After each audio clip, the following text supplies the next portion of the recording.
December 10th, at this time, I'd like to call it December 18th, 2024 Board of Public Health meeting to order. Board of Health meeting. First item is roll call. Jenny, would you mind? Here. Present. Present. Here. Present. Thank you very much.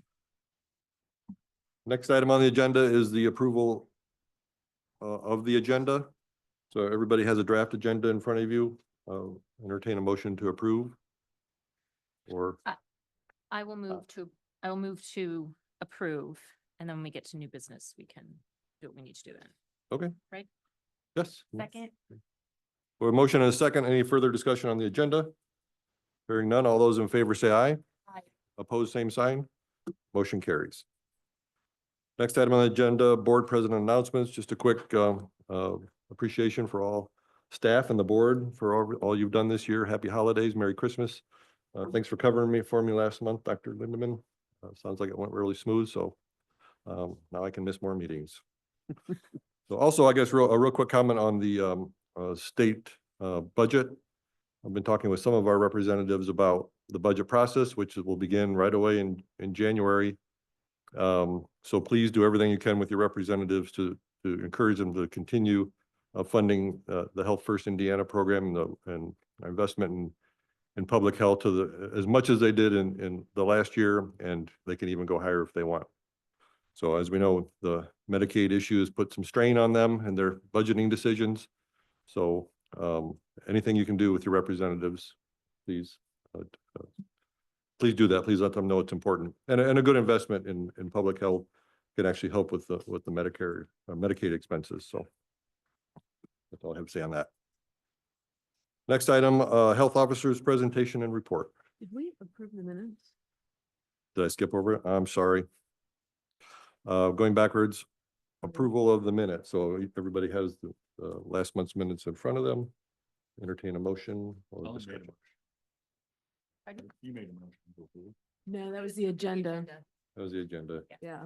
I move to approve the minutes from the November 20th, 2024 meeting. Second.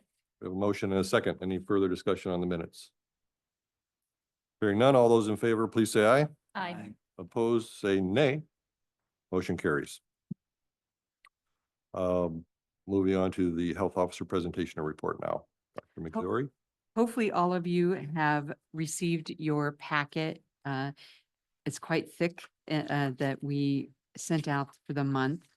There aren't any major highlights and hopefully no lowlights, but I would like to just point out that we have had, if you start out at the beginning of the report, our communication and events, you can see that we've had a large number of unique people who've seen our post, almost 300,000.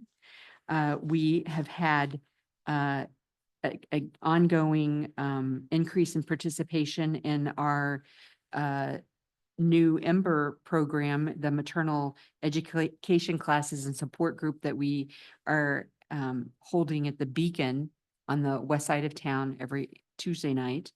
And the attendance started out in September, into September when we started, middle of September when we started the program, about 7 or 8 people. And you can see that our numbers have really increased, and it sounds like most of the participants are telling other people about it by word of mouth.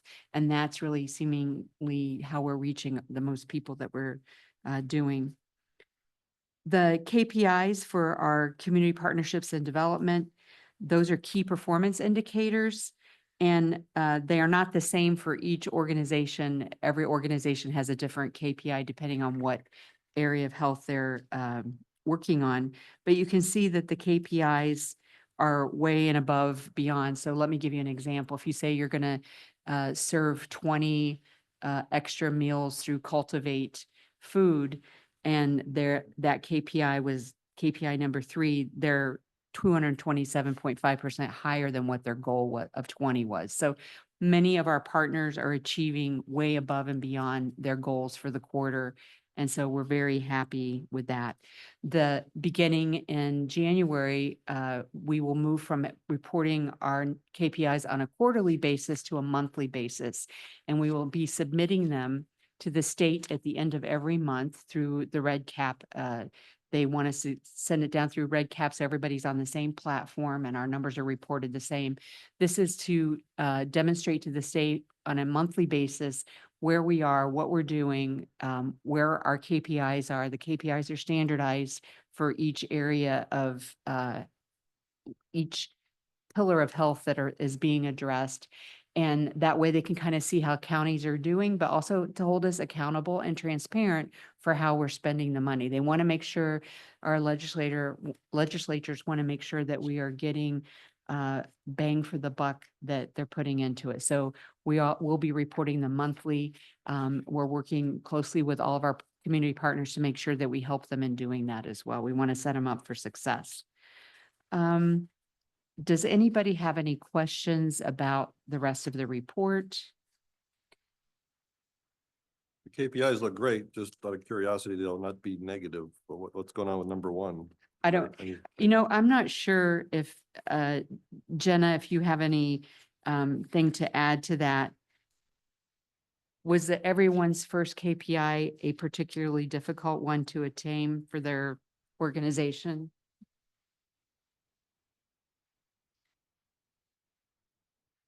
Hi, Jenna Rose, Director of Community Partnerships and Development. It's not that any first KPI was necessarily difficult. It's just as a combination of all of the first KPIs of each organization. And so some organizations may be behind on that KPI versus other KPIs. It kind of just depends on the order that the KPIs are in. It's not necessarily that we made it harder for them to hit as the first one or anything like that. Plus, when you only have, 12, 15 community partners, one partner has a bad quarter, it can like Like- wreck it for everybody else. Overall, looks great. Oh, the KPIs, what is the date? The date at which the percentage progress is measured from? This is from the third quarter. Okay, so This- October 1st, Yes. Okay. Yes. right? Jenna's behind you. Jenna.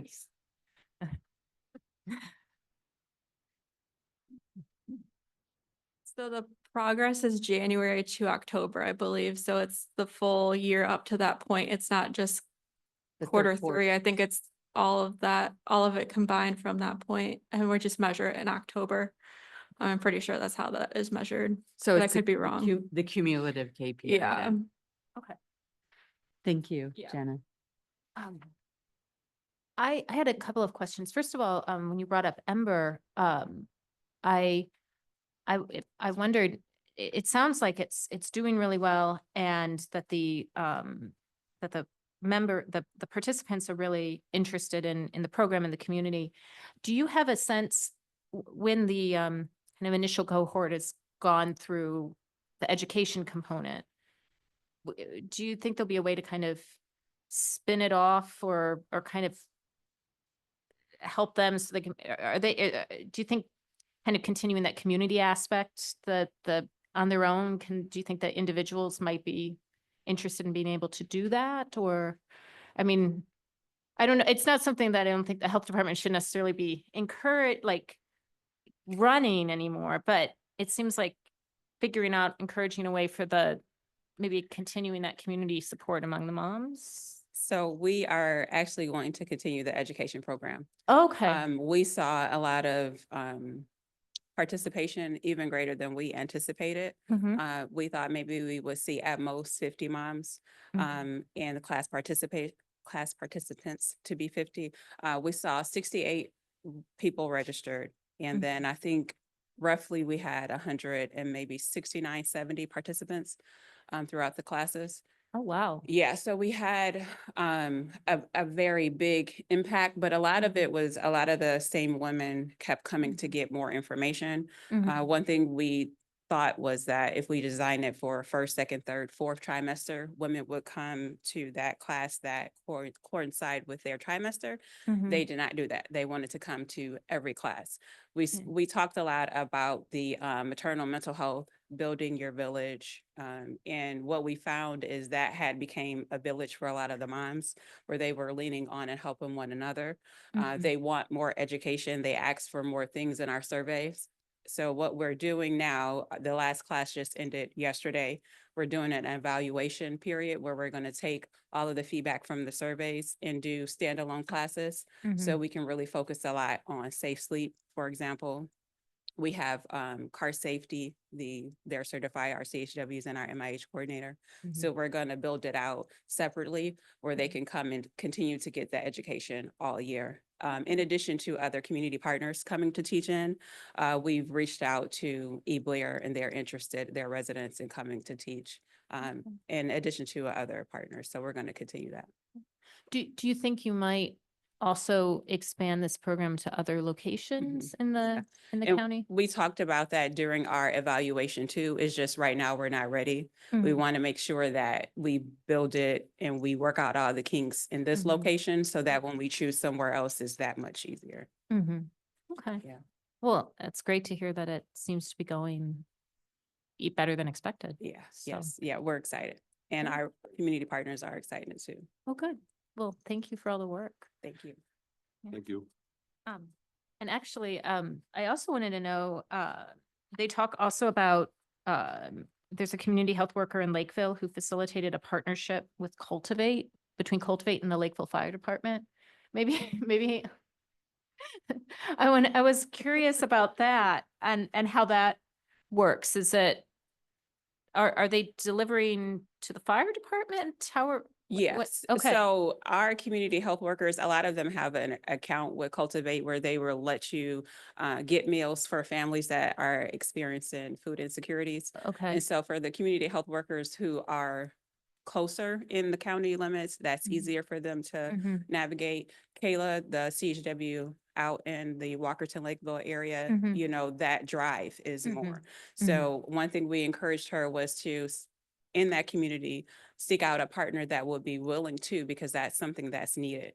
And so Okay. that's what she did. And the Lakeville Fire Department was open to that. And so she just was the middle person. Okay. And now that's worked out. So how does it work? Is there, they have food on site at the Lakeville Fire Department? Right. And then she can, So she's not going to be doing anything. She was the connector. okay, So now somebody from the Lakeville Fire Department is going to be coordinating with Cultivate to get the meals up here. Mhm. And then the community will know through her spreading the word and by word of Okay. mouth that it's there for them if they need it. And so now Yes. her community members can just go there and get it versus her having to travel all the way up here and take it back there. okay, Yeah. okay. All right, Mhm. thank you. It's a good idea. That's great. Any other questions on the health officer's report?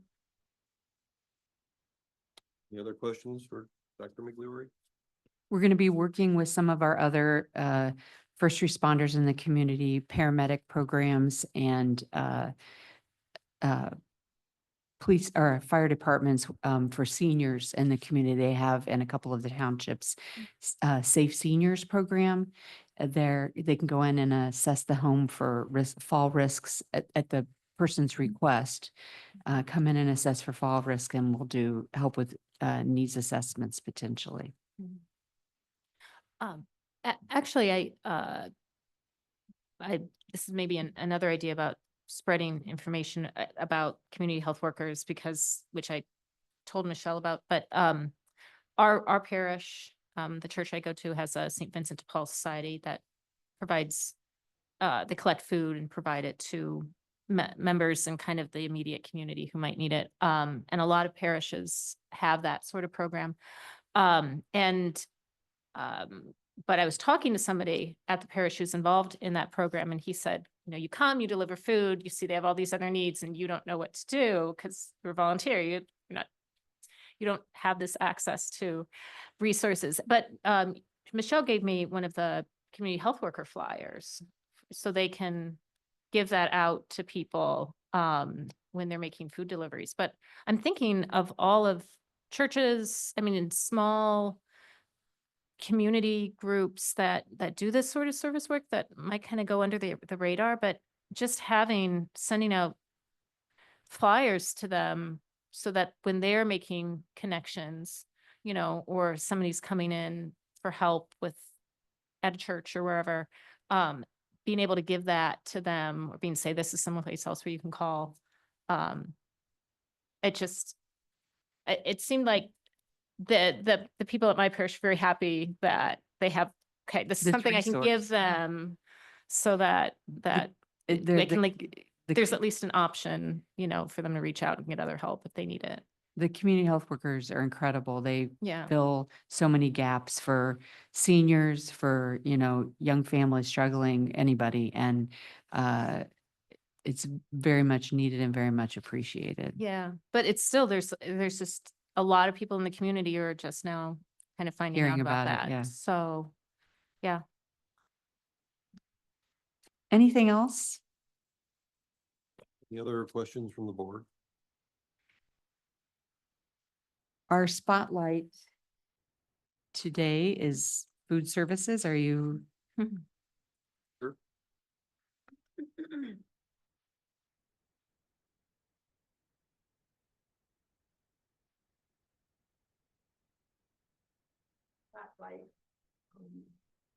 Hi, I'm Carolyn Smith, Food Service Director. And aren't we a good-looking group? I love that picture, I really did.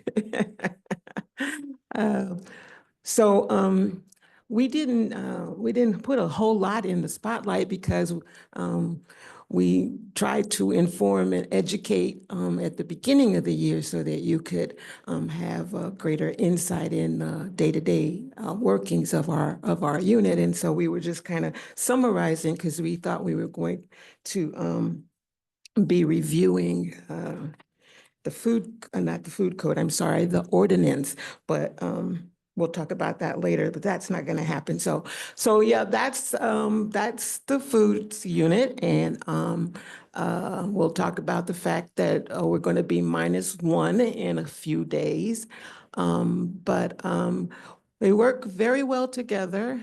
You can see the number of years that we've been here. So some of us, it's family. You spend more time with each other than you do, at home. And so I am very happy to be, at the helm, so to speak, of this group who are dedicated, very passionate and funny group that helps as well. So next, please.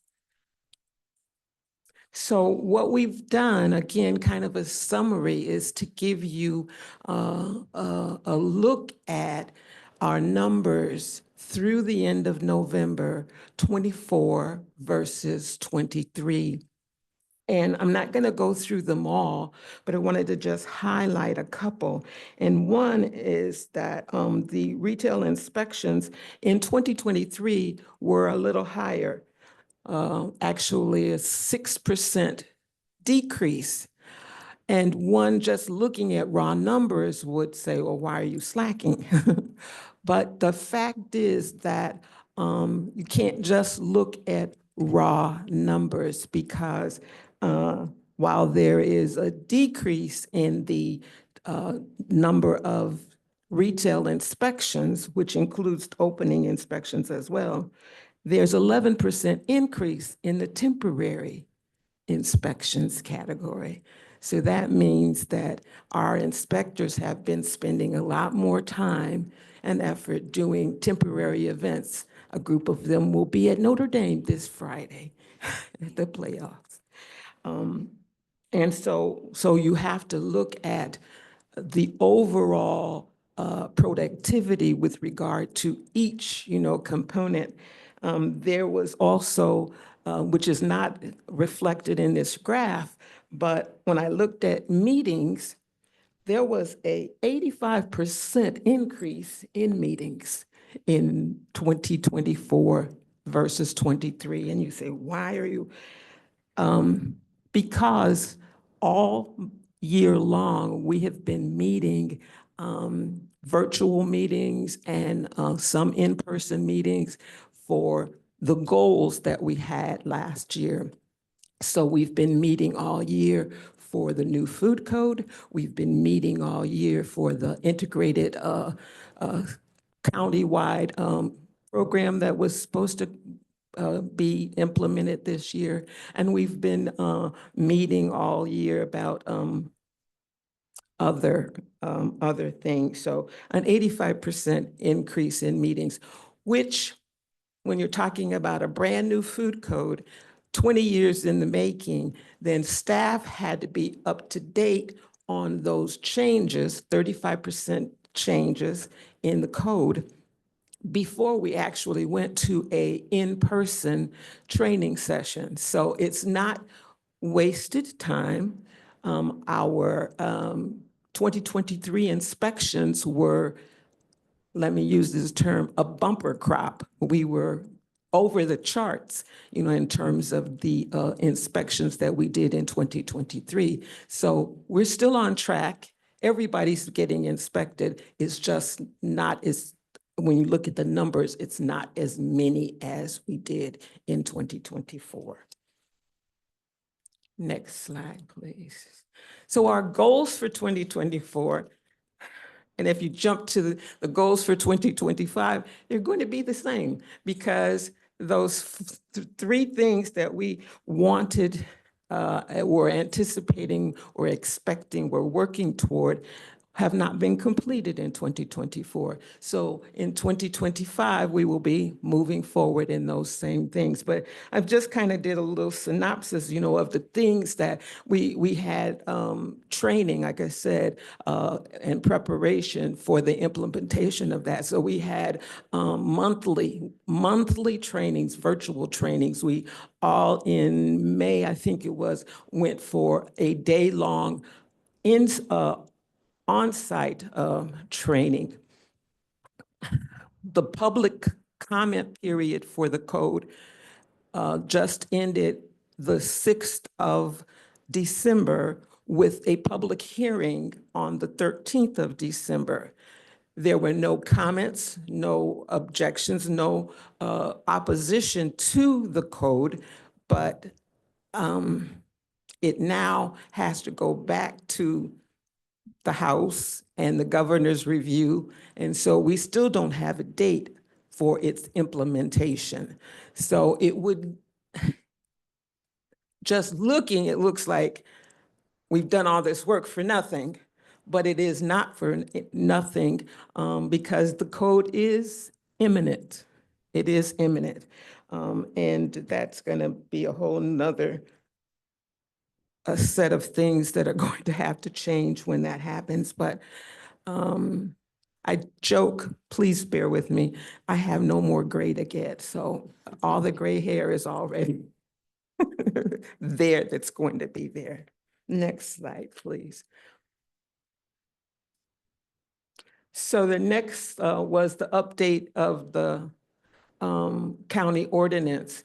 And the county ordinance is almost as old as the food code. The food code was adopted in 2004. Our ordinance was adopted in 2005. And so there is language and terms.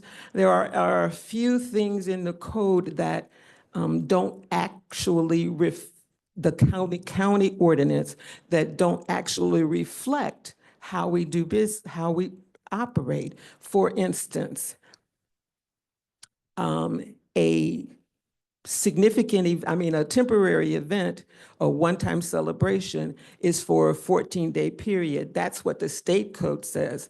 But our ordinance somehow never got that in there. And so it says 7 days. So it's things like, like that. We changed from to St. Joseph County Department of Health. Our ordinance doesn't reflect that. It doesn't say that. So it was this initial ordinance change was to bring those things up to date and revised so that when we finally get the adoption of the new code for the state, that we can then interject those those things. One major change that has happened and is moving forward is that the House Bill 1258, which is mobile retail food establishments and a reduction in fees. We can only charge $200. That's across the board. A little history, if you would bear with me, a little history. Whoever the representatives of the state of Indiana who began to look at this didn't talk to those counties, those jurisdictions that already have mobile retail food establishment permits and issue those. And so it only reflected what they wanted to charge. And so that means that we have to change our language so that we can adopt and go forward with that reduction in fees, which will happen January 1st. Next slide. So again, this is really brief. Looking forward to 2025, it's the same things. The Civic Gov launch, the new code adoption, the ordinance revisions. We did hire, we do have to hire and train a new staff assistant because we are losing one of our staff members. And we will need to certify and have orientation for our newest staff member, who is a food inspector slash pool inspector. So while one looking face value might think that we're just like that that mouse that's just spinning their wheels, but it's not, because we've learned a lot. We have moved forward. We just haven't hit the bullseye yet, but we are in great anticipation that that is going to happen in 2025. So, comments, questions, concerns, darts? Thank you. Any questions, comments? Great job. Yeah, Okay. I just voice my appreciation again. I eat out a lot, and every time I walk by a kitchen, I'm just so thankful that I know you guys are there watching what's going on back there, because it's scary stuff back in there. So. And you look for those perfect certificates, because we still do that. Establishments that had no observed non-compliances during the visit of the inspector, they get a certificate that says perfect inspection. So, and they proudly display those. Yeah, I will So look for I'm not- that. I mean, maybe I'm not at the right spots. Maybe you won't look for it, huh? I just wanted to say one thing while I'm up here. You always appreciate us and applaud us, and I just want to say how much we appreciate you. You're a volunteer board, so you don't get any pay for what you do, and you have your own lives, you have your own professions, and there is a lot to go through and review and make responsible decisions. You know, it lays on your shoulders, so to speak, and so I just want to say thank you. Thank you, and Merry Christmas. Just for my perspective, Carolyn and I had a chance to work together about the same time when we were just starting on the board in the late 90s. And we're very encouraged you're still here.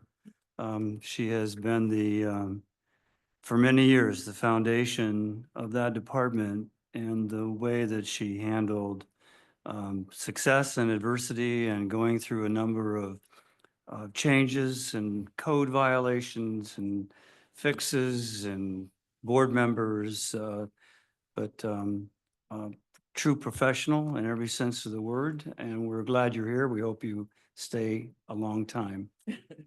Thank you very much. Mr. President, could I take a moment to honor one of our soon-to-be retiring employees? Please. Okay, thank you. Cheryl?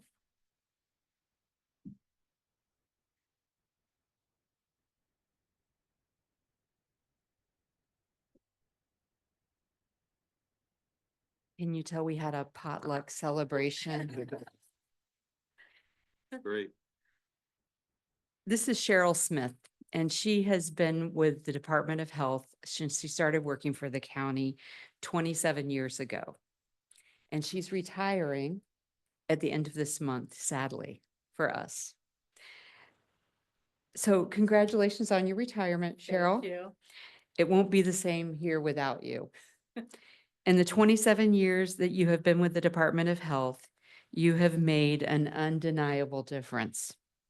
I don't think there was a day that you didn't greet me with a warm smile as I walked through the door. I appreciate that you always had a positive attitude and a smile on your face. Your hard work, dedication, and achievements may never be matched. I bet your predecessors will thank you for setting the standard so high for everyone else. After all you've done for us, it's only fair to let the rest of the world get the chance to spend time with you. Best of luck to you with your new ventures and loving those grandbabies. Thank you for your hard work and loyalty, but above all, enjoy your retirement. You won't have to walk from your car into the building in that cold air every winter through piles of snow. We thank you for your loyal service. Thank you.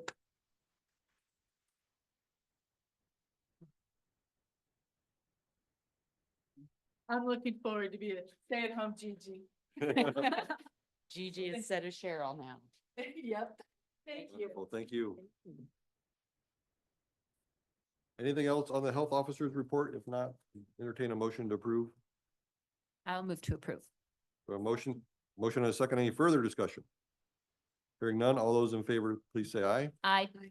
Opposed, please say nay. Motion carries. Moving on to new business, next item on the agenda, 2448, a vote and discussion, job description, food services staff assistant. This is on page 36 in your packet, and this is the position description for the position that Cheryl has been on basically for the last 27 years. We wanted to update it while we could, as we'll be looking for someone to try and replace her. Any questions or comments for Dr. Migliori on this description? If not, entertain a motion on this item. I make a motion to pass item 2448. Second. Motion and a second. Any further discussion? Hearing none, all those in favor, please say aye. Aye. Opposed, say nay. Motion carries. Next item on the agenda, item 2449, discussion and vote revisions to chapter 117, St. Joe County food establishments. That needs to be tabled. We're still reviewing. All right, do we need a motion to table? Please. I will move to table. Second. We have a motion and a second. Any further discussion or comment? Hearing none, all those in favor, please say aye. Aye. Opposed, say nay. Motion carries. Next item on the agenda, 2450, discussion and vote replace the 2000 St. Joe County Health Department Personnel and Benefits Manual with the 2025 St. Joe County Employee Handbook adopted by the St. Joe County Council on November 12th, 2024, effective January 1, 2025. Any Mr. President, I respectfully ask to consider having this sent to the Personnel Committee for consideration. I know that it's a lot to read and go through, and perhaps people need a little additional time, and then the Personnel Committee can kind of get into the meat and potatoes of it. Personally, I love that idea. What's the board's, what would the board like to do? All right, cool. I will move to refer the agenda item regarding changes to the Department Personnel and Benefits Manual to the Personnel Committee. Second. We have a motion and a second. Any further discussion? Hearing none, all those in favor, please say aye. Aye. Opposed, say nay. Motion carries. Next item on the agenda, no grant request this month, old business, none. Public comment, Jenny, do we have anybody? No public comment, so thank you. The next item, time and place of the next regular meeting, January 15th, 2025 at 4:30, right here on the fourth floor council chambers.